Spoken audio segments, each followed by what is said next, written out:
వచ్చింది. ఇంటర్వ్యూకి వెళ్ళినప్పుడు మీ ఫీలింగ్స్ ఏంటుంటాయి? ఆల్రెడీ ఒకటి అయిపోయింది, సెకండ్ అటెంప్ట్ వస్తుందా రాదా అనుకున్నారు. ఫస్ట్లో మీరు చెప్తున్నట్లుగా ఇది నేను చేయగలనా లేదా అని డిసైడ్ అవుతాను అనుకున్నారు. సో ఇంటర్వ్యూకి వెళ్ళేసరికి అప్పటికి నాకు మెయిన్స్ బాగానే ఇచ్చాను. సో మెయిన్స్లో చాలా లాస్ట్ ఇయర్కి ఇంప్రూవ్మెంట్ ఉంటుంది. అలాగే ఇంటర్వ్యూకి కూడా లాస్ట్ ఇయర్ కన్నా బెటర్గా ప్రిపేర్ అయ్యాను. సో లాస్ట్ ఇయర్కి నాకు ఇంటర్వ్యూలో సేమ్ నాలెడ్జ్ ఉండేదండి. బట్ ఓన్లీ ఏంటంటే ఈసారి ఇంకొంచెం ఎక్కువ కాన్ఫిడెన్స్, ఎక్కువ ప్రిపేర్ అయ్యాను ఇంటర్వ్యూకి. అండ్ ఇంటర్వ్యూకి కూడా ఇంకొక మా ఫ్రెండ్తోని డైలీ ఇంటర్వ్యూ ప్రాక్టీస్ చేసేవాడిని. అది చాలా హెల్ప్ అయిందండి. సో ఈ కాన్ఫిడెన్స్తోని నేను ఇంటర్వ్యూ ఎలా క్వశ్చన్స్ వచ్చినాయని ట్యాకిల్ చేయగలుగుతా అన్న కాన్ఫిడెన్స్ 2023 అప్పుడు ఉండే. ఫస్ట్ అటెంప్ట్లో ఆ కాన్ఫిడెన్స్ లేకుండే అండి. సెకండ్లో కాన్ఫిడెన్స్ వచ్చింది. ఎందుకంటే నేను ఇక నా బెస్ట్ ఇచ్చాను, నేను ప్రిపేర్ అయ్యే కాడికి ప్రిపేర్ అయ్యాను. సో ఇదే కాన్ఫిడెన్స్తో వెళ్ళిపోదాం, let's see where it takes us, అంతే. అదే కాన్ఫిడెన్స్తో వెళ్ళాను. రూమ్ బయటకి వచ్చాక కూడా ఒక ఫుల్ఫిల్మెంట్ అయితే ఉంది. ఓకే, క్వశ్చన్స్ ఎలా అడిగిన వాళ్ళు నేను బాగానే బ్యాలెన్స్డ్గా, ఆప్టిమిస్టిక్గా వ్యూ తీసుకొని ఆన్సర్ చేశాను. సో అని ఒక కాన్ఫిడెన్స్ లెవెల్ కొంచెం పెరిగి ఒక్కటి అనిపించింది. రూమ్లోకి వెళ్ళిన తర్వాత అట్మాస్ఫియర్ ఎలాగ మీకు ఎంజాయ్ చేశారు? చాలా హార్ష్గా ఉందా, కూల్గా ఉందా, హాట్గా ఉందా ఇంటర్వ్యూ రూమ్లో? సో ఇంటర్వ్యూ రూమ్ వచ్చేసి ఒక రౌండ్ టేబుల్ ఉండేదండి. అండ్ సో రౌండ్ టేబుల్ చుట్టూ సార్ 5 మెంబర్స్, సార్ అందరూ like male member board. So నేను ఒక్కని, సో క్లోజ్. సో ఇట్లాంటి ఒక రౌండ్ టేబుల్, అదర్ సార్ ఈ జస్ట్ ఒక 1 hand distance from me. So అంత క్లోజ్ ఉండేది. సో ఎలా అయిపోయిందంటే ఒక క్వశ్చన్ అండ్ ఆన్సర్ ఏదో వైవా టైప్ కన్నా ఒక రౌండ్ టేబుల్ డిస్కషన్, ఒక టాపిక్ తీసి. అంటే ఫ్రెండ్లీ మూమెంట్ కనిపించిందా? Friendly in the sense friendly ఏం లేదండి. సో చాలా కొంచెం కొన్ని క్వశ్చన్స్లో ఫ్రెండ్లీ ఉండే, వాళ్ళు నవ్వారు, నేను నవ్వాను. కొన్ని ఇట్లలో కొంచెం డిబేట్ మోడ్లో కూడా వెళ్ళింది. సో నేను చెప్పిన దానికి వాళ్ళు అగ్రీ చేయలేదు. సో వాళ్ళు ఇంకో వేరే కొత్త పాయింట్ యాడ్ చేయడము. సో ఇలా వెళ్ళిపోయిందండి. సో ఫ్రెండ్లీగా. మీకు హాఫ్ అన్ అవర్లో బాగా టఫ్ అనిపించిన క్వశ్చన్ ఏంటంటే అక్కడ ఇంటర్వ్యూలో?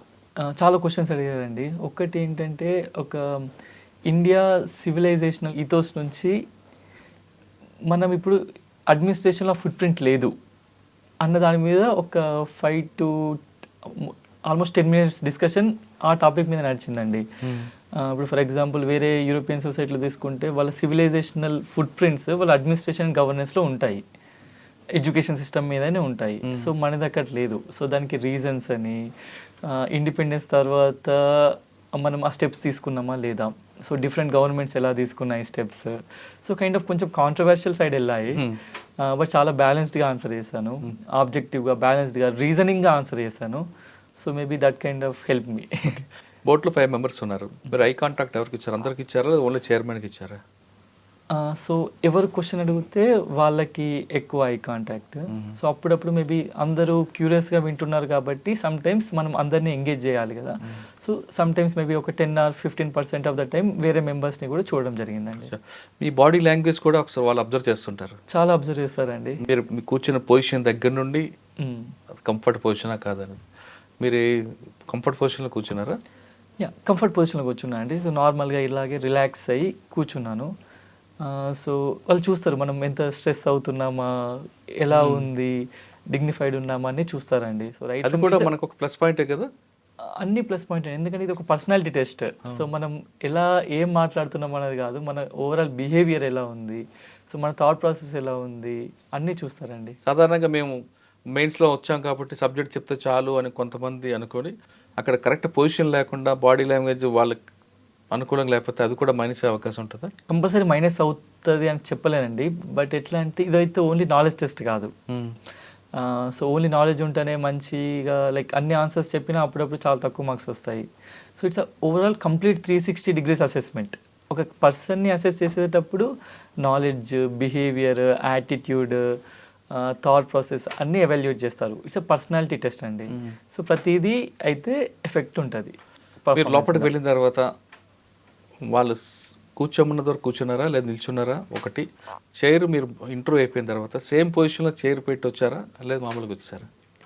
సో వెళ్ళాక పర్మిషన్ అడిగాక కూర్చుందామండి. సో నార్మల్గా మనం ఎక్కడికి వెళ్ళాక ఫార్మల్ సెట్టింగ్స్లో పర్మిషన్ అడిగా కూర్చుంటాం. పర్మిషన్ అడిగా కూర్చున్నాను. అండ్ సేమ్ లైక్ చైర్ కూడా, so it's a just normal behaviour. మనం చైర్ ఎలా తీసుకున్నామో అలానే పొజిషన్లో పెట్టేసి రావడం నార్మల్ బిహేవియర్ అండి. అంటే కొంతమంది అక్కడ విడిచిపెట్టి వస్తుంటారు, అది కూడా బాడీ లాంగ్వేజ్కి మైనస్ అవుతాము కదా మన బిహేవియర్కి. ఏమండి అంత గమనించలేదు వేరే వాళ్ళు అలా చేస్తారని. So maybe. ఓకే, బయటకు వచ్చారు, వచ్చిన తర్వాత మీకు కొంచెం కాన్ఫిడెన్స్ లెవెల్ వచ్చాయి, బాగానే చేశాను అనేది రిజల్ట్ వచ్చింది. ఫస్ట్ ఎవరు చెప్పారు మీకు? సో మీరు ఎవరికి చెప్పారు ఫస్ట్? రిజల్ట్ వచ్చాక ఫస్ట్ అమ్మాయికి కాల్ చేశాను. మీకు ఎవరు చెప్పారు? సో నాకు రిజల్ట్ వచ్చిందని చూసానండి. సో రిజల్ట్ వచ్చి చూసాక మా ఫ్రెండ్స్ కాల్ చేసి చెప్పారు ఇట్లా 27th ర్యాంక్ వచ్చిందని. So happy. కొంచెం ఎట్లా అంటే ఫీల్ ఒక కంటెంట్మెంట్ లాగా అనిపించింది అండి, అంటే ఒక ఫుల్ఫిల్మెంట్ లాగా. ఒక థాట్ మీద నమ్మి ఒక 3 years ఆఫ్ హార్డ్ వర్క్ చేశాము. ఒక 100% కమిట్మెంట్తోని 100% ప్లానింగ్తోని చేసాము. అది ఫుల్ఫిల్ అయింది అన్న ఒక మంచి కంటెంట్మెంట్ ఉండే. సో 27 అనుకున్నారా, ఇంకా ఇంకా మంచి ర్యాంక్ వస్తుంది అనుకున్నారా? లేదండి 27th I'm satisfied with 27th rank అండి. సో సో వెంటనే ఫస్ట్ అమ్మాయికి కాల్ చేశాను. అమ్మాయి ఉన్నారు, మదర్ అయితే ఏడ్చింది. సో నేను కూడా ఆల్మోస్ట్ ఎమోషనల్ అయ్యాను, ఒక ఏడుపు ఒకటి రాలేదంతే. సో అది ఒకటండి. సో తర్వాత ఇక చాలామంది లైక్ కొందరికి క్లోజ్ ఫ్రెండ్స్కి అందరికీ కాల్ చేశాను. ఓకే.